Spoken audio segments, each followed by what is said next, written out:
How you going, Mr. Ortiz? Good, very good to see you. So you easily could have been in this film. I mean, how do you feel about as far as the fight scenes? Are you excited to see them? What about this film draws you to it? You know, I think I just really want to show, captivate the fans of what the Spartans went through at that time. If they captivate the fans of that, I think they've done their job. The first 300, they did it. You know, far and above. And I think they could do it again with this. You know, nowadays they got some of the best producers. You know, Mark Canton, you can't go wrong with a guy like that. He makes great films, and you know, as far as me being in the film, you know, maybe later in the future. You know, I'm in my acting classes now.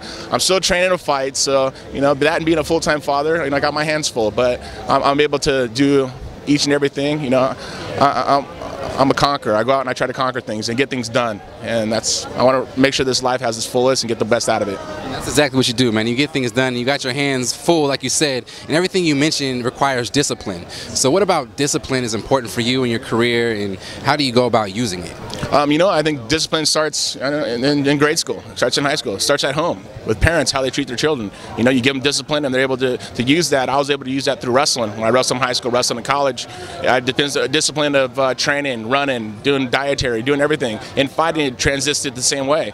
And in life, it's a business. Everything's a business. At the end of the day, it's about taking care of your family. And that's what I do right, and that's what I try to do. And if you don't have the discipline, you're not going to do it. You know, you're going to have a job at McDonald's, and there's nothing wrong with that if that's what you prefer. But I prefer is get the most out of this life as I can now. You know, you mentioned being a father. I just want to ask you, what has been some of the most rewarding aspects of being a father, and why is it important that, you know, fathers are in their child's lives? When your son reaches over to you and says, "Dad, I love you," or your son reaches over you after he was sick and says, "Dad, thank you for taking care of me," at the age of 4.5, being a part of a kid's life as a little boy, my father wasn't there for me that much, so I want to give my kid everything I never had.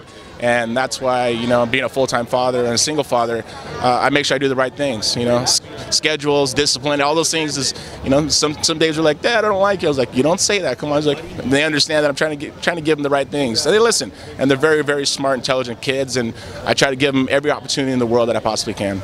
You got to go watch this film. You know, you're watching films with gladiators, and you yourself, you're a modern-day gladiator. What have been 3 keys to success as far as you becoming this real-life, modern-day gladiator? Sacrifice, discipline, and a lot of hard training. When I look at Rob Ford, there's things I really like about the guy. I mean, he seems like a nice guy, you know, he seems like a fun guy. He likes to go out, have a drink with people, have a good time, you know. Little crack, you know, I mean, you know, allegedly, right? I don't know exactly what's going on. I don't know. Or is it he? I guess he admitted to that, right?